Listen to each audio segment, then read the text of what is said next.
CCD बामुकाबला जिली police जी राती police का ते डाकुओं का दो जगह के ऊपर ना आमना सामना है। अपने ही साथियों की फायरिंग से जाम भाग। बहुत शुक्रिया। अस्सलाम वालेकुम। अच्छा जी, राती पुलिस का ते डाकुओं का दो जगह के ऊपर ना आमना सामना है। एक सी थाना गुलाम अहमदाबाद का इलाका ढेरा साई कब्रस्तान, दूसरा सी थाना डी टैप का इलाका। पहले आप गल कर लीए गुलाम अहमदाबाद वाले पुलिस मुकाबले की। उत्थे ईगल जी है ना रूटीन की गश्त फिरती पई सी। एक मोटरसाइकिल ते तीन बंदे जा रहे सी। उन्होंने अगे जाके एक बंदे नूं डक के उहदे कोल लुट्टण की कोशिश की। जो ईगल वाले ने देखा ये उहदे मगर चढ़े आ ते उन्होंने जनाबे अली फायरिंग कर दी। डाकुआं ने ईगल वाले ने जनाबे अली SHO राणे राशद नूं इतला दी, चौकी इंचार्ज नूं इतला दी। ये सारे मौके पर आ गए। इन्हां दा जनाबे अली पुलिस दे नाल फायरिंग का तबादला कुछ मिनट तक जारी रहा।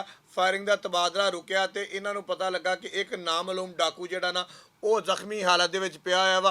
पुलिस का कहना वा कि अपने साथियों की फायरिंग के नाल ये जख्मी होया वा ते रेस्क्यू 1122 नूं बुलाया। जदों आई है उदों तक ये डाकू जिहड़ा वा हलाक हो गया सी। डाकू का जनाबे अली नाम जिहड़ा वा वो सामने आया वा तालब हुसैन। ये जनाबे अली दर्जना मुकदमात दे विच ना मुलव्वस सीगा। जिहड़े दो मुलजम भज गए आ उन्हां नूं फड़न वास्ते पुलिस ने नाकाबंदी कर ली आ। वो कहते उन्होंने भी जल्द गिरफ्तार कर लाँगे। हुण डी टैप वाले पासे चलीए जनाबे अली।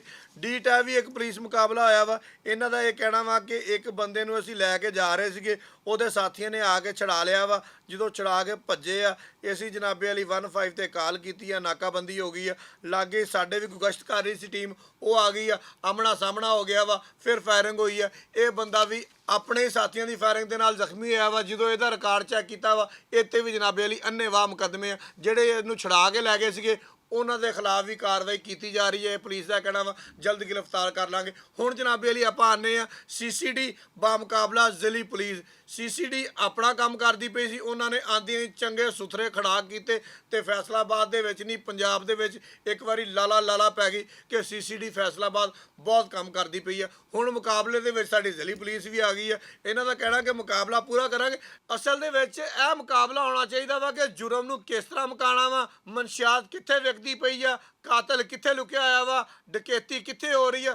ਜਿਹੜੇ ਏਜੰਸੀ ਦਾ ਦਾ लगे ਇਹਨਾਂ ਨੂੰ फड़ी जाओ, हाफ फ्राई करी जाओ, फुल फ्राई करी जाओ, अपनियां गोलियां सारियां दी सारियां बचाई जाओ, कोई रोला नहीं। क्योंकि अपने ही साथियों की फायरिंग से जाम भाग। बहुत शुक्रिया।